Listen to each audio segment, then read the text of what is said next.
Hi, Chris Tomley here with Roghnu. As we work with our clients and potential clients, we wanted to launch a different type approach to your normal demo and try to give folks out there looking for information on Sage Intacct smaller, more module-based self-learning opportunities. So we created the test drive series. This is the overview and the first of the series. What I'm going to do today is I'm going to drive you through some of the top side stuff that Sage Intacct has, and give you a little bit of an overview into some of the company settings, entities, roles, users, and then a little bit on the GL side. We'll look at the trial balance, we'll look at posting journal entries, accounts, chart of accounts, opening and closing the books. So again, this is the first of the series. This will be more of the overview stuff. Josh Castleman and myself will go through and add more to this. We'll dive into individual modules like cash, AR, AP, multi-entity accounting, project accounting, time and expenses, order entries, a lot of the other functionality that Sage Intacct does offer. But we wanted to make it, again, self-paced, small modules so that each individual person, based on their individual company needs, can pick up and look at the pieces that they think pertain most to them and view those on, hopefully a quick and high-level basis. Again, intended to be informational. At any point in time, if you want to schedule a full demo where we can spec out and look precisely at your needs and go much deeper, or if you have follow-up questions off of what I'm showing you on a high-level basis, we'd be happy to answer those as well. But we wanted to keep this really high level for now and really show folks the question we get most, which is, I just want to see the program. So we're going to show you the application, we're going to show you how it works, and we're going to do that in a series that we're going to roll out here. So again, myself, you see Josh Castleman, who I mentioned as well. He's our director of our Intacct practice, and we'll be the one hosting these seminars. Okay, so I have Intacct open here. I'm in Chrome, as you can see. Standard functionality on the page. You can see the different modules that are up here, depending on what you need to subscribe to for your company and your needs.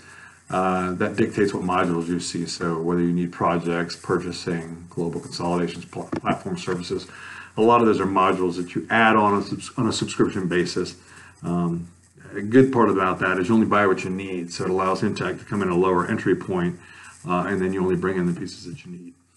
This is the Home tab, where you see that Intacct has put their product updates here, their latest release notes. Again, one of the great things about the cloud platform, you don't have to worry about maintenance, you don't have to worry about hosting, you don't have to worry about upgrades, backups, all of those things that we historically had to do with our systems, especially on-prem. You don't have to worry about it. They're just going to do the maintenance during their windows. You're going to come in, it's going to be applied to everybody. So if they add additional functionality into accounts receivable, it will just be there the next time you log in on the fly without having to apply upgrades and do those additional things. You can see a message board here. It's kind of neat. You can put company related messages there.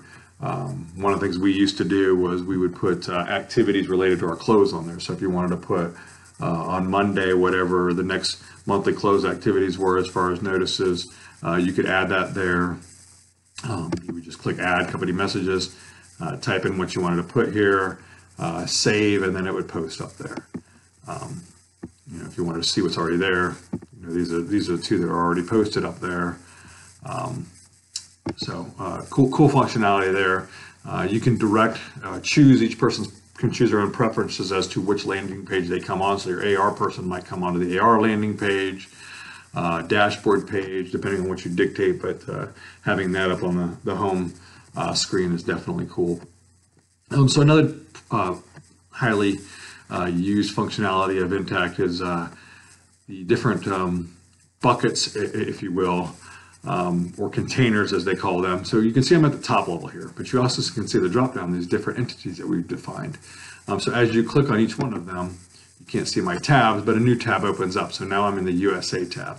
So if I wanted to transact within that specific entity, I could do so. Typically you want to keep things like customers, vendors, employees at the global level, so they can be used by other entities, but specific transactions like bills, receivables, projects can all be kept at that container level, that individual entity level. So easy functionality to to do that type of stuff in a multi-entity environment. So speaking of multi-entities, here's where that's configured. So here are all the entities we've set up. So to add an additional one, very, very easy. Let's go inside and look at one that we've already got configured. Basic ID, name, your FIN.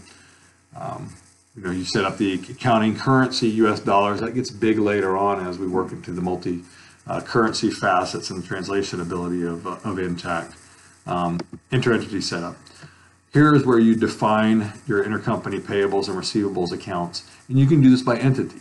So if you want to create a separate intercompany for each one, you can do that. And then you kind of can also layer in here. So whenever source entity 100 transacts with 200s, I've already designated what the offsets are.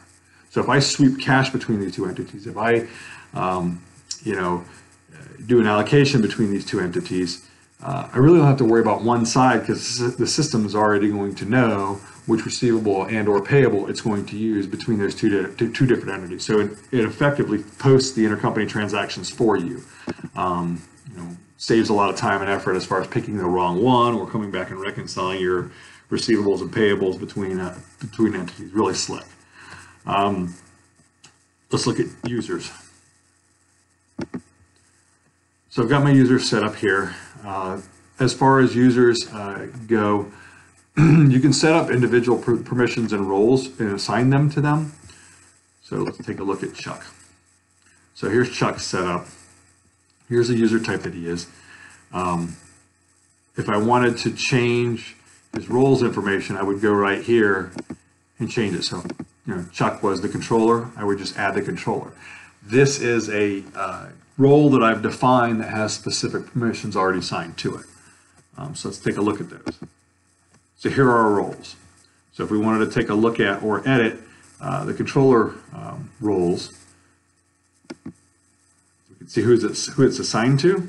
So right now it's not assigned to anyone, but if I assign it to Chuck, you would see Chuck listed here. And then let's take a look at the subscriptions. So here are the different modules and the permissions allowed within them. So if I want to take a look at, say, General Ledger, and I wanted to give or take away functionality from this group, you can see there's a lot of check the boxes. Okay, there's a lot of functionality that I can grant or not grant. I like these toggle buttons up top. So if I want to do none, all gone. Read only, it automatically defaults to just the read only selections, or all is all. Using read only or all is nice because even if you don't want to stop there, at least you have most of it populated. And then if you want to add a little bit of functionality on top of it, managing your user provisioning gets really easy through these roles and through these click boxes doing that. So open, close books, if I wanted to give that as functionality, done. So that's really how the roles and the permissions go. This check the box means that I've gone in and I've done permissioning on them, some of them. So you get a little bit of a feel for how you deal with users and roles on here. Some of the key dimensions that you're going to see quite a bit, and we've actually set up in this environment, departments. So we've got some departments: sales, services, admins. One I'm sure most of you are familiar with seeing, and then some sub departments as well. So dimensionality that we've defined and set up. We've also set up locations. So for parent ID 100, which is the US one, we've set up a San Francisco and a Boston location. So again, everything, when we talk in Sage Intacct about dimensions, it's really just tagging functionality to transactions that gives you greater flexibility as you look at and analyze your data on through reporting as well. So if you begin to look at P&Ls run for just San Francisco, it really gets possible through this. You want to look at a P&L just for Boston or just for that sales department. Same type functionality by tagging transactions with those different dimensions. So as far as company setup goes, I think that's a little bit of the key background and functionality that the system offers. Let's take a look at some of the general ledger features. So here's our account listing. Let's go ahead and take a look at one of our cash accounts. Account number we've assigned, the category. So you can see I've assigned this to cash and cash equivalents category. That's a predefined category. And that becomes key and Intacct when you're using quick reporting because everything in the quick setup will flow through. So the reports that are already built around this know cash and cash equivalents category goes here on the balance sheet. So once I pushed or assigned my account numbers there, you've got a lot of out-of-the-box financial reporting that's ready to go as soon as you've done these categories. So that's a really slick feature that they've set up. Tons of time saving to do that. I've designated this as a balance sheet account. Its native balance is debit, non-closing account obviously because it's a balance sheet. And then you can see the include dimensions. So if I want to require a project for each cash account, I can do that here. If I want to require a customer, I could do that here.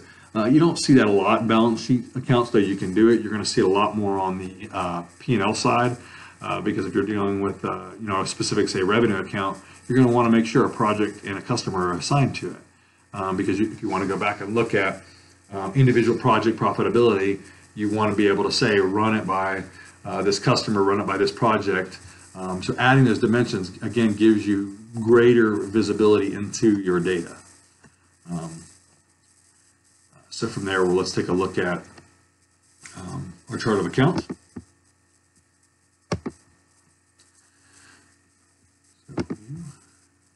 So here's our chart of accounts. So here's where we're requiring specifically department and location dimensions. So we didn't have that set up on the balance sheet accounts, but if you go down to the P&L accounts, you're going to see where we started assigning some of these. So the system is going to force the user to assign a department and a location whenever it posts something to the salaries account. Again, all about reporting, right? If we're requiring that user to assign that location, assign that department, now I can go back and I can run P&L data by those because every transaction will have a department and a location assigned to it. The system will not let you post it without it. Another cool feature on here is the export feature, and then the format in which you want it: Excel, CSV, text. Some of them even have a PDF. I used to like to export this to Excel and then provide it to our auditors so that they would have the chart of accounts and know what we're working on. It's easy to see what we've added from year to year and get a feel for the different type of accounts that we've got going on. Let's take a look at our trial balance. Okay, I've got, this is a multi-entity setup, so if I run an accrual trial balance, I'm going to have issues with currency, different currency denominations. So I'm just going to run a global, which will run a consolidated and translated P&L in US dollars. So here's a trial balance. Again, export it, send it to your auditors. You're rocking and rolling. Real easy to tie your recs to this as well. If you want to dump it to Excel and use it as a lead sheet. It's click of the button right there, easy for you to use. Then let's take a look at journal entries. If you want to add a journal entry, it's as simple as clicking to add a JE. So here's the JE screen. You can pick the different journal you want to assign it to. I've picked the general journal in this case.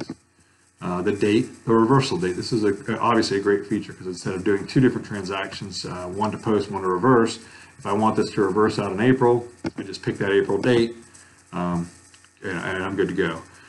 Description, I put in test. Everything with the little red bar is a required field, so these other ones aren't required, but places where you can put additional functionality if you want. Attachment feature is great. If there was a work paper I did, say an Excel workbook that I did that kind of built up how this JE was configured or created, I would just drag and drop the Excel doc right onto the screen and the system would automatically attach to this transaction as well.